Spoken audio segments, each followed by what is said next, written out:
Hello दोस्तों, नमस्कार। Welcome to Oasis the world of education. प्यारे साथियों, आज हम लोग सिविल कोड मेंस के संदर्भ में बात करेंगे। ठीक है, जैसा कि आपको पता है कि सिविल कोड का पीटी हो चुका है और बहुत जल्द ही यानी बिफोर 15 फरवरी आपका रिज़ल्ट जो है वो भी आ जाएगा।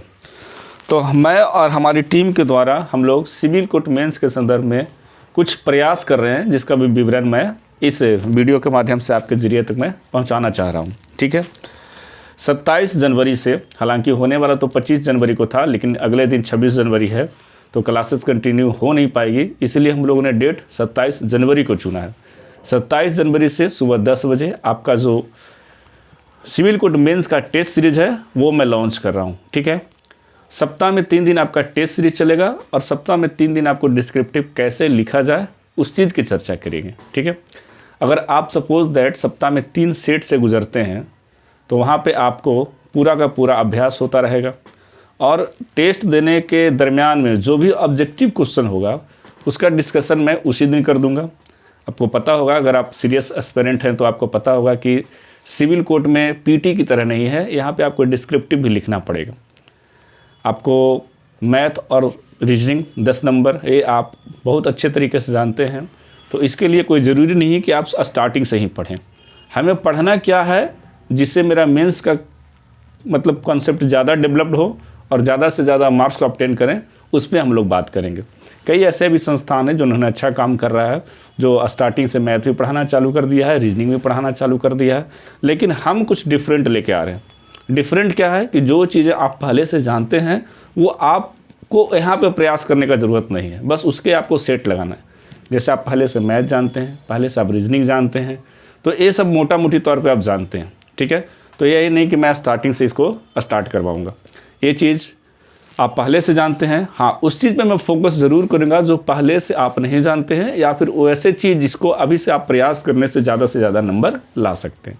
जैसे आपका कंप्यूटर का सेक्शन है, 15 सवाल पूछे जाएंगे वहाँ पर, जिसमें 10 आपका ऑब्जेक्टिव टाइप का रहेगा और 5 आपका डिस्क्रिप्टिव टाइप रहेगा, जिसमें आपको फुल फॉर्म लिखना है। एक आध क्वेश्चन ऐसा हुआ है जैसे पूछ लिया सॉफ्टवेयर के बारे में कि what is the meaning of software, वहाँ पे 1 लाइन या 2 लाइन आपको लिखना पड़ सकता है। तो हम लोग कंप्यूटर पर प्रयास करेंगे कि टेस्ट के अगले दिन जो भी है समय हम लोग का बचता है उसमें डिस्क्रिप्टिव लिखने के बाद कुछ इंपॉर्टेंट क्वेश्चन डेली जो है आपको डिस्कशन किया जाए कंप्यूटर का, ताकि आपका 15 कंप्यूटर नंबर गेन हो सके। ठीक है, और उसके बाद है डिस्क्रिप्टिव। डिस्क्रिप्टिव में क्या है ना कि आपको ऐसे लिखना है।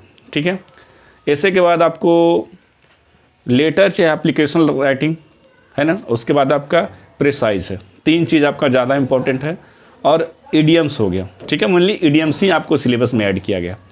तो यह जो आपका कॉम्प्रिहेंशन सेक्शन है या फिर आपका ये कि प्रिसाइज सेक्शन है, उसमें थोड़ा सा आपको प्रयास करने का ज़रूरत ज़्यादा आपको होगी। ठीक है, क्योंकि यहाँ पे थोड़ा सा सिलेबस को डिफरेंट किया गया है पीटी के मुकाबले। अब कैसे क्या करना है, कैसे क्या होगा, उस चीज़ों को मैं बड़े अच्छा तरीक़ा से इलेबोरेट कर देता हूँ, ताकि आपके माइंड में किसी प्रकार का कोई कन्फ्यूजन ना रहे। सबसे पहले हम आपके सिलेबस का चर्चा कर देंगे, उसके बाद इस बात का चर्चा करेंगे कि पीटी में कितने नंबर के जो विद्यार्थी हैं, मतलब जिनका कितना नंबर आ रहा है, वो मेंस में पार्टिसिपेट अभी से कर सकते हैं, यानी फिर या तैयारी में लग जाए। और हमारी टीम के द्वारा, हमारी संस्थान के द्वारा कैसे कैसे क्या करवाया जाएगा, उन सब चीज़ों का मैं जिक्र करूँगा। ठीक है, तो पहले हम लोग सिलेबस देख लेते हैं मेंस का। तो मेंस में आपका 50 से 55 नंबर जो होगा वो आपका ऑब्जेक्टिव होगा। तो ऑब्जेक्टिव में कौन कौन सी चीज़ें होगी? 10 नंबर मैथ इंक्लूड कर लीजिए, 10 नंबर आप रीजनिंग इंक्लूड कर लीजिए, 20 नंबर यहाँ से हो गया। कंप्यूटर आपके सिलेबस में कितना है? 15 नंबर का है, तो 10 नंबर आपका कंप्यूटर भी क्या होगा? ऑब्जेक्टिव होगा। ठीक है, और उसके बाद आपका अभी चर्चा में बना हुआ विषय क्या कि जैसे जीके जीएस का जो सिलेबस है वो पिछली बार तो लिया था तो डिस्क्रिप्टिव लिया था, लेकिन इस बार बहुत सारे लोगों का कहना है कि नहीं सर ऑब्जेक्टिव हो गया, ऑब्जेक्टिव हो गया। इस बात पे लोग क्या कर रहे हैं, तर्क कर रहे हैं। तो मान लीजिए अगर वहाँ से अगर 15 नंबर का ऑब्जेक्टिव सेशन बदल दिया जाता है तो 30 और 15 कितना हो गया आपका? 45 हो गया। बाकी 10 नंबर जो अंग्रेजी में जो आपका जो इडियम्स रहेगा और हिंदी में जो आपके मुहावरे रहेंगे या फिर 1 वर्ड सब्स्टिट्यूशन रहेंगे, तो 5 नंबर हिंदी से और 5 नंबर इंग्लिश से, तो टोटल आपका ऑब्जेक्टिव सेक्शन हो जाता है 50 से 55। अगर जीके जीएस का सिलेबस अगर डिस्क्रिप्टिव ऑब्जेक्टिव ना भी हुआ हो तो हम क्या करेंगे, आधा क्वेश्चन ऑब्जेक्टिव करवाएंगे और आधा क्वेश्चन डिस्क्रिप्टिव कराएंगे, ताकि एग्जामिनेशन में आप किसी भी मोड में सवाल आए तो आपको सॉल्व करने में परेशानी नहीं होगी। ठीक है, तो मान के चलिए कि 50 से 55 नंबर का जो ऑब्जेक्टिव है वो आपको एनी हाउ पकड़ बना के रखना है। डिस्क्रिप्टिव में तो सबके मार्क्स कटेंगे।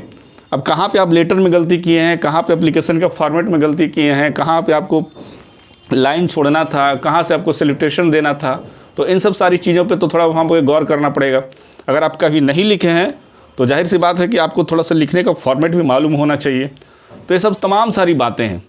तो सिलेबस को हम लोग 2 भागों में बांटा, पहला ऑब्जेक्टिव सेक्शन, दूसरा डिस्क्रिप्टिव सेक्शन। ठीक है, ऑब्जेक्टिव कहाँ से आएगा, 10 मैथ आएगा, 10 रीजनिंग आएगा, कंप्यूटर के 15 नंबर सिलेबस में 10 नंबर कंप्यूटर से आएगा, अंग्रेजी और हिंदी के सिलेबस में से 5-5 नंबर आएंगे, जहाँ पे मुख्यतः ईडियम्स होंगे और वन वर्ड सब्स्टिट्यूशन या वर्ड पावर कहिए सीधे सीधे।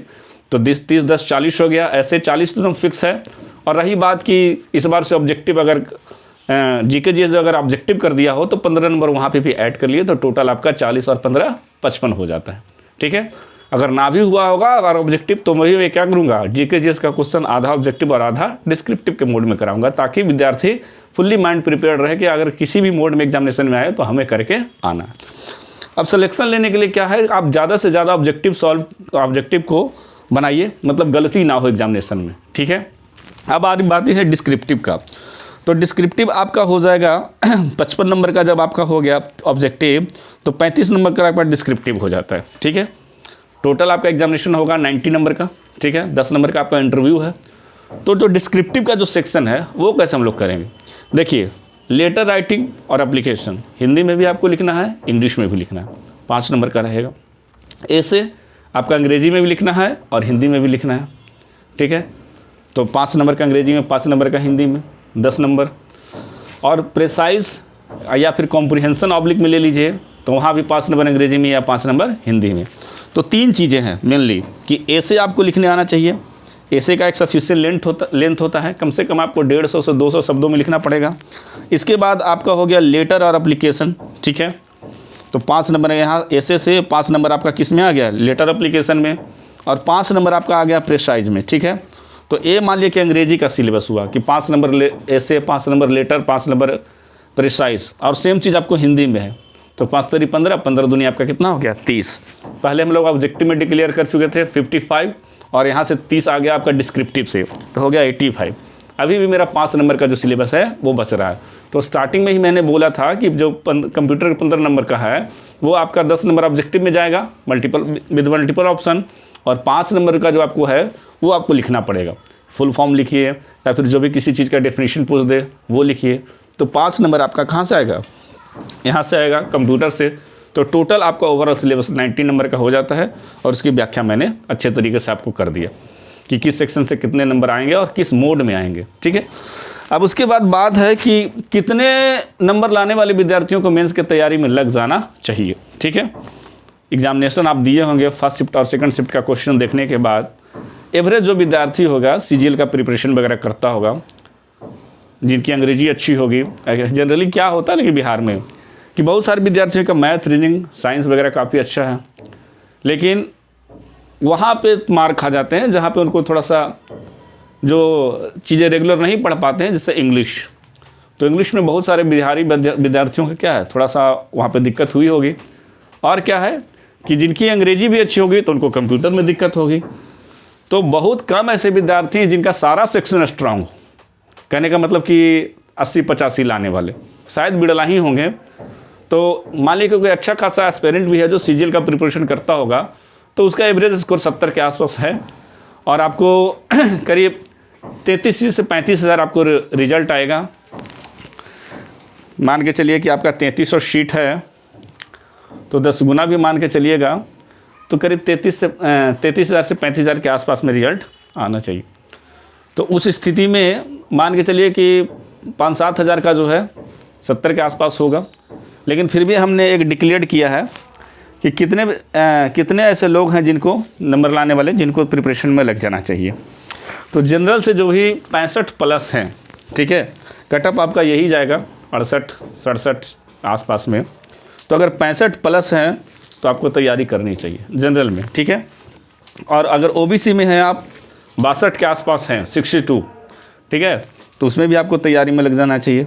अगर कोई बंदा EBC से है, ठीक है, तो EBC में अगर 60 हैं आप, तो आप प्रिपरेशन में लग जाइए, क्योंकि टाइम ज़्यादा है नहीं।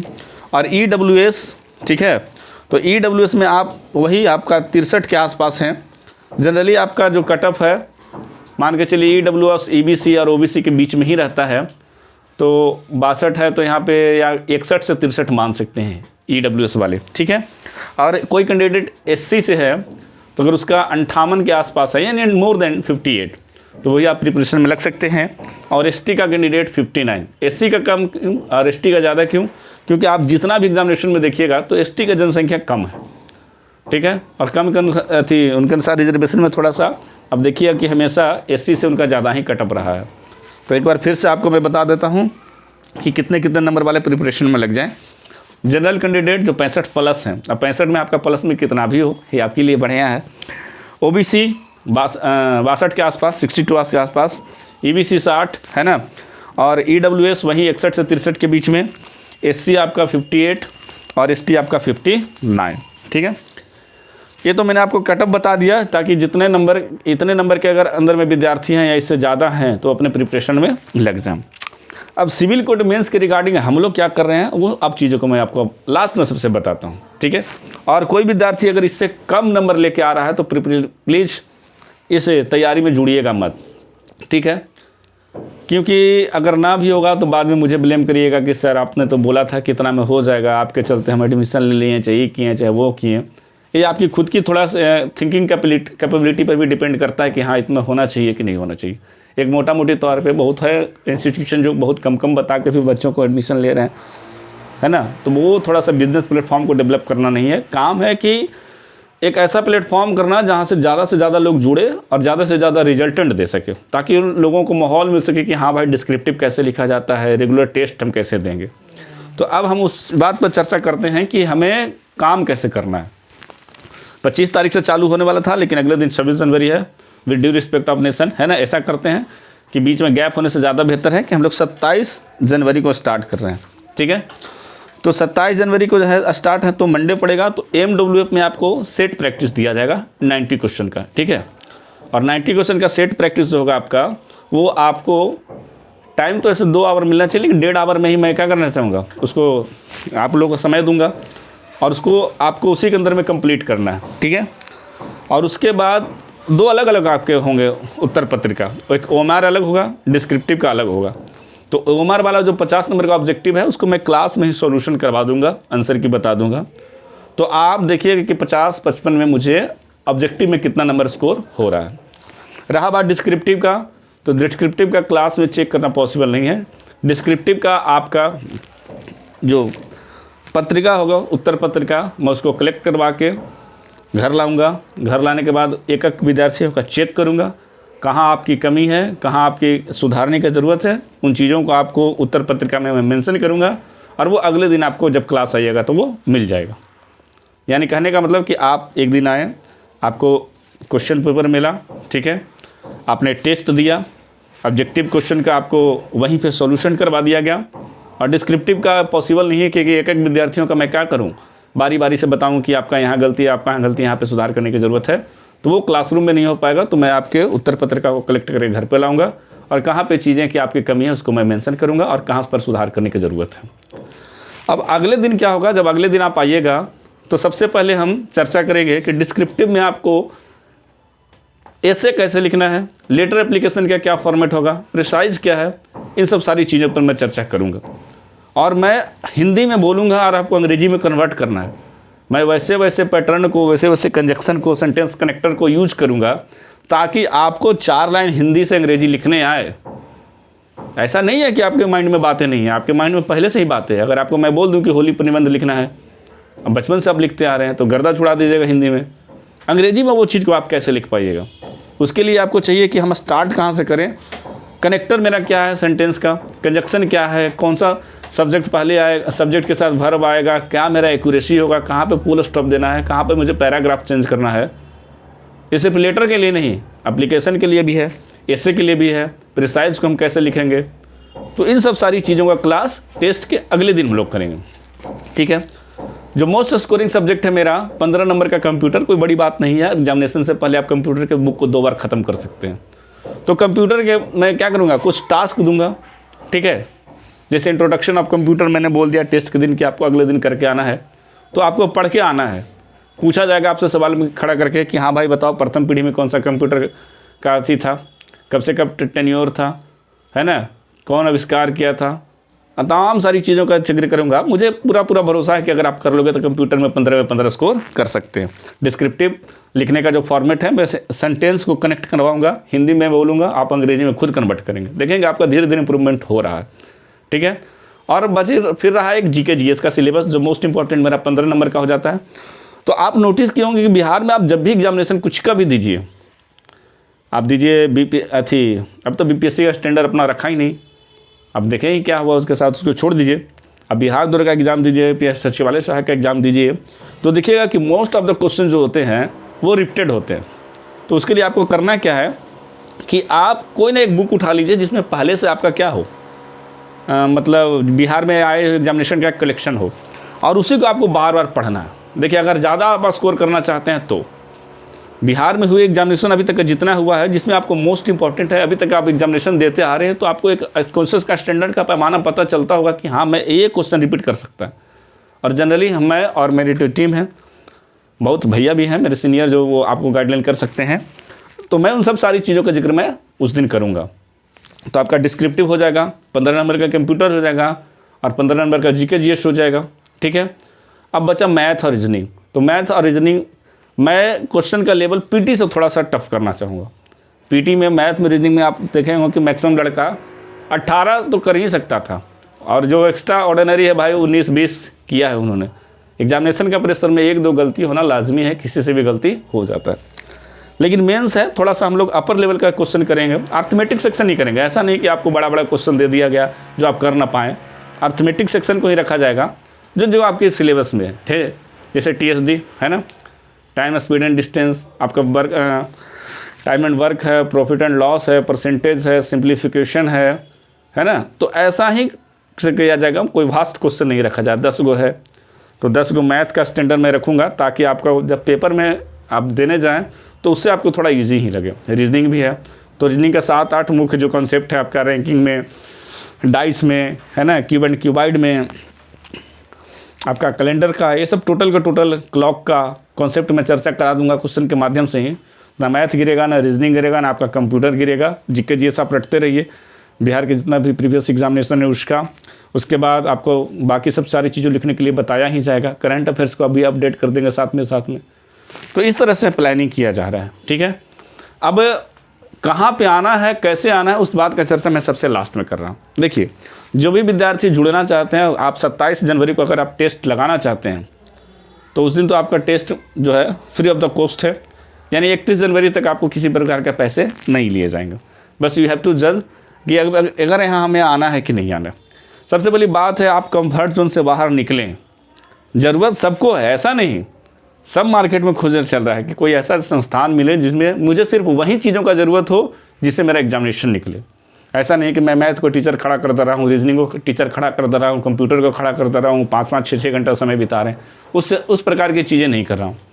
जो आपका ज़रूरत का चीज़ है, जहाँ पे आपका फंस रहे हैं, जिससे आपका एग्जामिनेशन रुक रहा है, उन सब सारी चीज़ों का ही मैं जिक्र करने वाला हूँ, ठीक है। आना कहाँ है और आप कॉन्टेक्ट कैसे कर सकते हैं, हालांकि मैं डिस्क्रिप्शन में अपना नंबर दे दूँगा, वहाँ से भी जाके आप उठा सकते हैं। नहीं तो नंबर है, सुन लीजिए, 9304283279। इस पर आप मैसेज कर दीजिएगा, सर मैं 27 जनवरी को 10 बजे आ रहा हूँ। नंबर एक बार फिर से सुन लीजिए, 9304283279, ठीक है। और मैं थंबनेल में चाहे डिस्क्रिप्शन में भी नंबर को ऐड कर दूंगा। आपको दिनकर चौक के नियर आप V2 मॉल देख रहे होंगे, ठीक है। दिनकर चौक ऐसे भी फेमस है, तो दिनकर चौक के नज़दीक में V2 मॉल के अपोजिट गंगा पैलेस है। वहाँ पे एक संस्थान है आपकी पाठशाला, ठीक है। वहीं पे आपका 2 क्लासरूम भी है, एक ऑफिस भी है। आप बिल्कुल वहाँ टाइम से पहुँच जाइएगा। एड्रेस एक बार फिर से रिपीट कर दे रहे हैं, near Dinkar Chowk, opposite V2 mall, Ganga palace, आपकी पाठशाला, ठीक है। और वहीं पे आपको मैं मिलूँगा 27 जनवरी को। ठीक है, आज के लिए इतना ही, तब तक के लिए जय हिंद।